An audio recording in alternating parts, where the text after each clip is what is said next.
Paaraw tayo mga kasolo. Kailangan natin ng vitamin D. Kasi nararamdaman ko yung nanghihina-hina yung mga buto-buto ko. Nagtutusok-tusok na naman yung mga paa. Paaraw tayo. Kahit 10 minutes. Ito sa rooftop.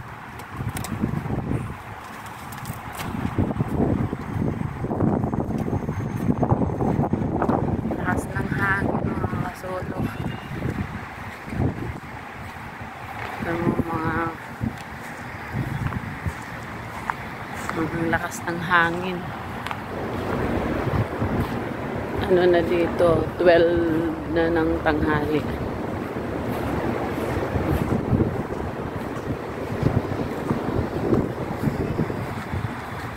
Pero mainit na yung mainit ang sikat ng araw.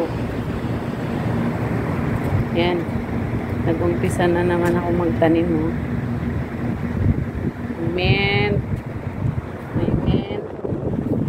Tapos ito, pang-tsaa din. Ang bango-bango niyan. Ito, jarjir. Ito, parsley.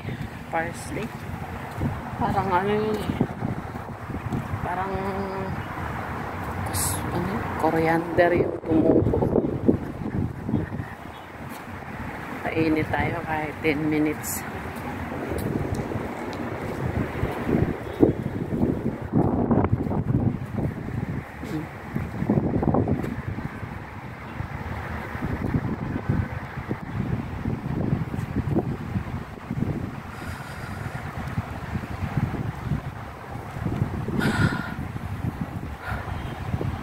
Kagigising ko lang.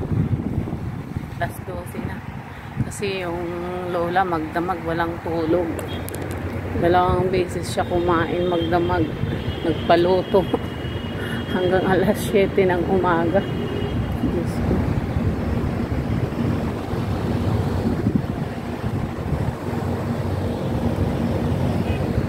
Kung marami lang taniman dito, magtatanim ako.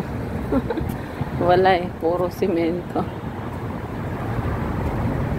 Kaya pag nag-for good na, mag-farming ako, mga kasolo.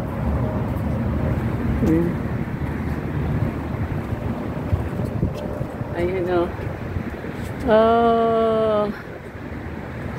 Alas 12 na, break time na yung mga manggagawa ng bagong building, 26 na building daw yan. Parang residential yata yun.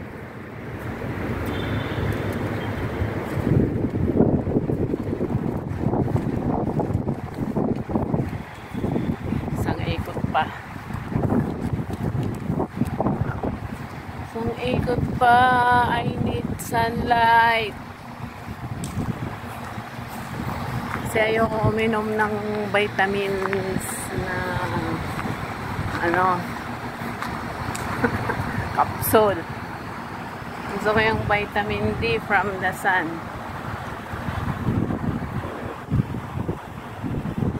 Vitamin D galing sa sikat ng araw. The best. Direct, di ba? Direct ma-absorb agad ng katawan natin.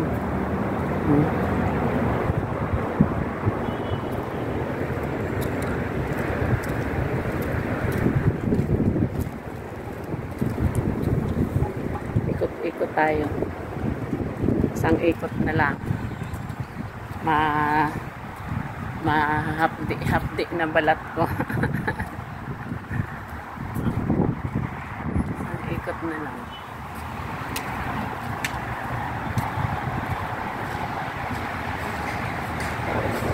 Dito tayo sa artificial Bermuda. Artificial Bermuda brush. Yan. Sarap sana magkape-kape dito. Diba? Kailangan ko lang ng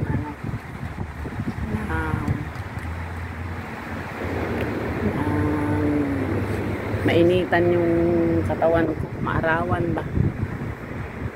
Kasi 24 hours kang naka-aircon.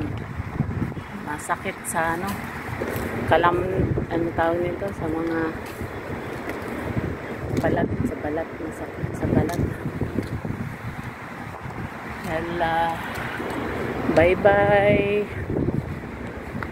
Mainit na ang balat ko. Kumuha din ako ng ano, oh, kasi magtatanim na naman ako ng lupa. Yala, masalam, bye bye everyone.